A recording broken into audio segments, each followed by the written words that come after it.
Good morning. I say good morning, but you guys know I'm not a morning person. On the other hand, this is my second cup of coffee. And yes, I'm drinking it out of a straw. You really, with all the bumps on the road, you can't afford to tip it up. I've already spilled stuff on my shirt today. I am in Bowling Green, Kentucky, and I am at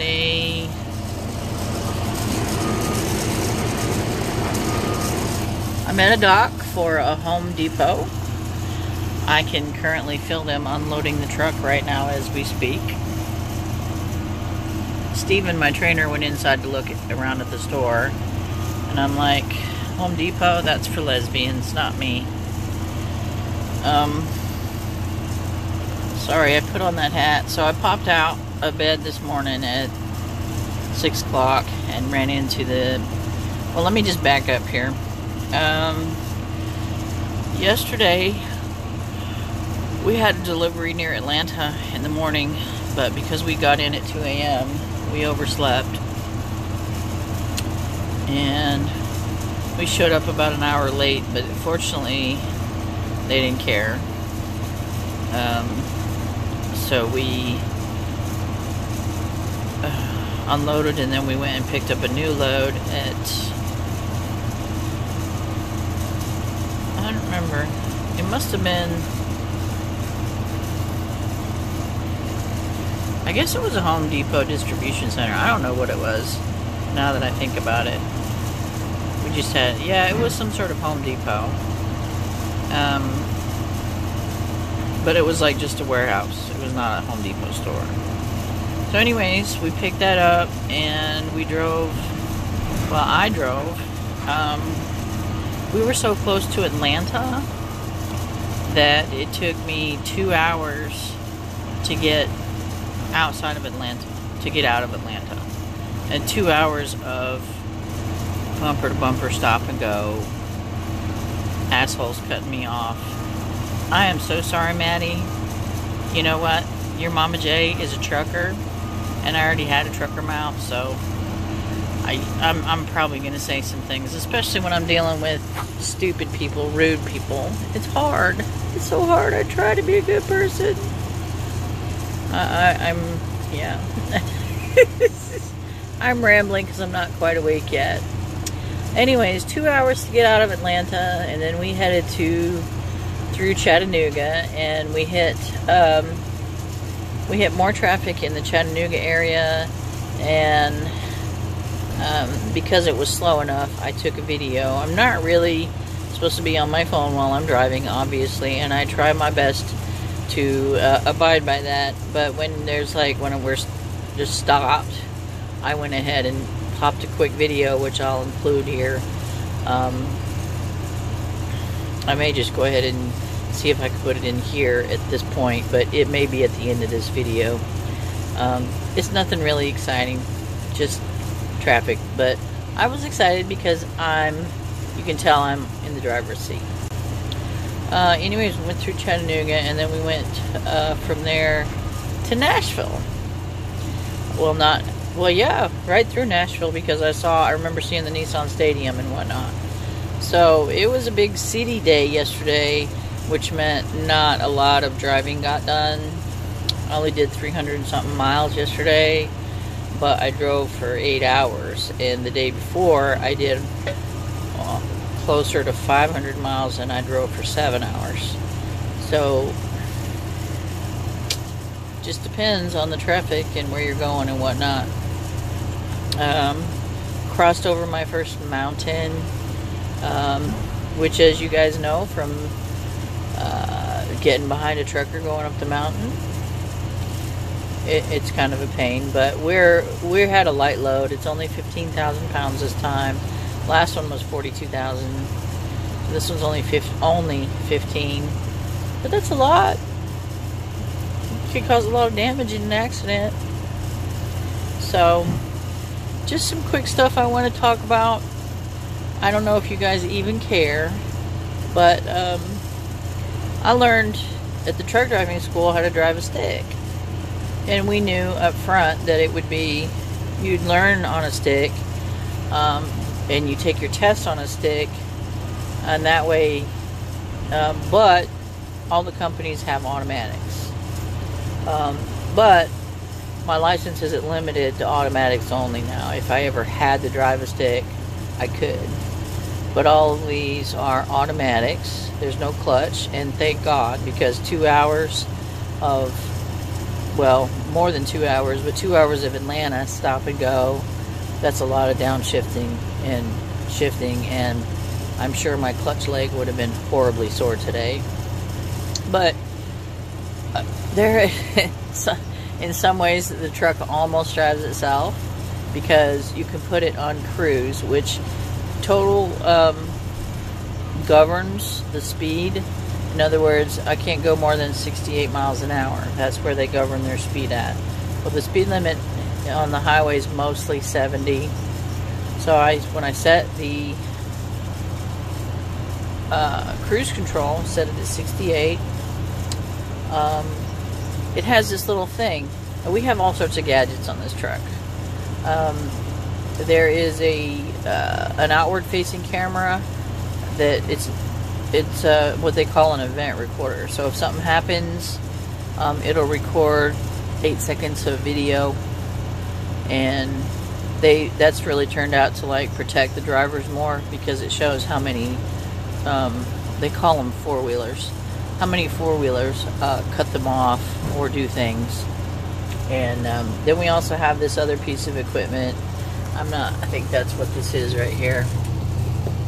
It may not be, but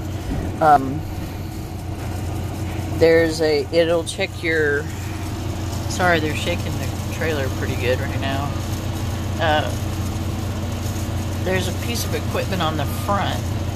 It's like a radar, and it basically checks your following distance.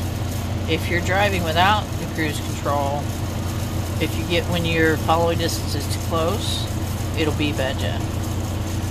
If you have cruise control on and it gets to a certain, like say I'm doing 68 and I come up on another truck that's only doing 63, it'll slow my truck down to 63 until such time that I move into the other lane, and then it'll increase itself back up to 68. So it'll keep me at a safe following distance without me having to like shut off the cruise, step on the brake, that kind of stuff. It's really nice. I was thinking we need this in cars. Like, I hate when I'm on cruise control and I have to like step on the brake because there's some slow idiot in front of me. Anyways, so it's kind of nice. It really helps you be safe. If you cross out of your lane without your turn signal on, there's another notification that it sends you that.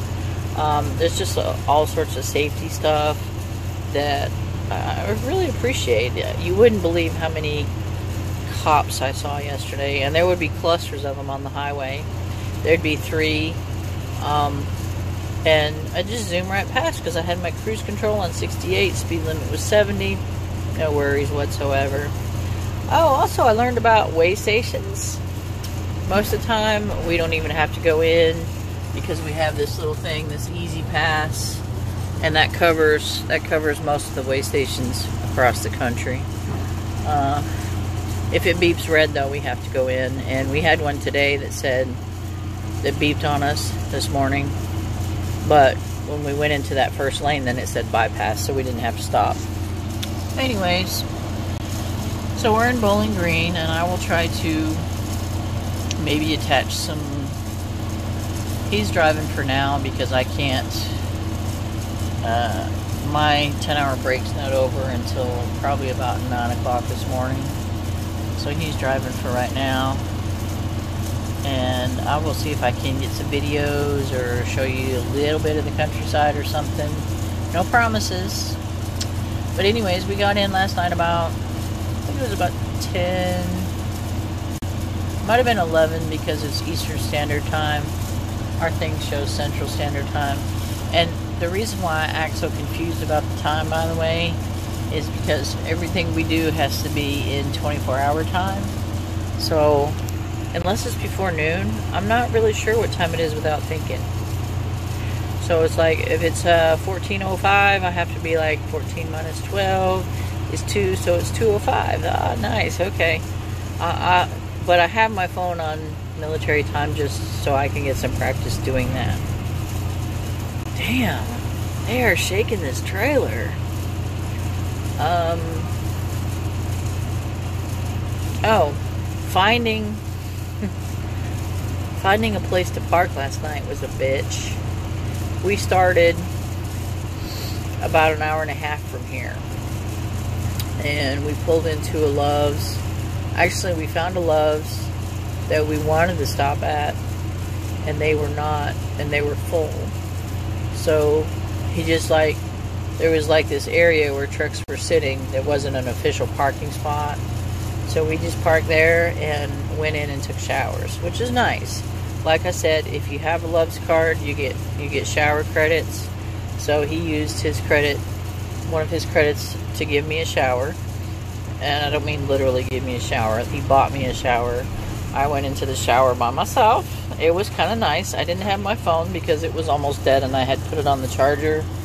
But I'll send you guys a video. I mean, they clean and sanitize those showers in between every shower. And, you know, it's just basically a toilet, a sink, and a shower. It had a shower head up high and then a shower head down low. I assume that if you were, what's the PC term? Disabled in some way? Maybe in a wheelchair? That's why the one down low. But for you ladies, like me, you know what I used it for. It helps clean out certain areas. That's all I'm saying. Because my granddaughter's watching. Hi, Maddie. I love you. Ah. You're going to have to come ride on the truck with me sometime, Maddie. That'll be down the road. That'll be down the road. Anyways, so then we finally found a place. It was only about 30 minutes from here, but we left early just in case. So we got here at 7:15ish, and we weren't supposed to be here until 8. But, you know, in the trucking industry, early is on time. So they're already unloading. I'm happy. And I don't know yet where we're going. I heard a message come in on the driver's tech. So we're probably getting a new assignment soon. I'll let you know. This one's already almost 13 minutes, and I'm sorry. I'm a big talker when it...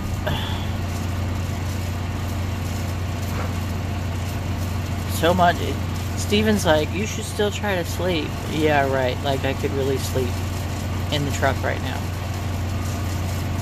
Besides, I've had a cup and a half of coffee. I'm starting to wake up a little bit. Can you feel that? I guess you guys can't feel it. Oh. If you watched my last video, I gave y'all a question, and nobody guessed what it was. But I'm going to give you the answer. The question was, you're driving down the road, and you see those pieces of the tire laying in the road where somebody blew a tire, and it rolled off in the middle of the road, and it's just sitting there, or it's on the side of the road. Those are called alligators. I heard a trucker say one time, oh, I ran over an alligator in the road, and I was like, were you in Florida? And he's like, no, I was in Wisconsin. It's like, what was an alligator doing in Wisconsin? He's like, no, not an alligator, you know. And he explained it to me, and I was like, ah, okay. I felt like an idiot, but, you know, I just wanted to kind of entertain you guys with that thought. I'm almost 15 minutes on this video, and I may add more to it. So I'm going to go ahead and say Mother Trucker out. And I love y'all. Have a good weekend. This is the traffic at 5 o'clock in Chattanooga.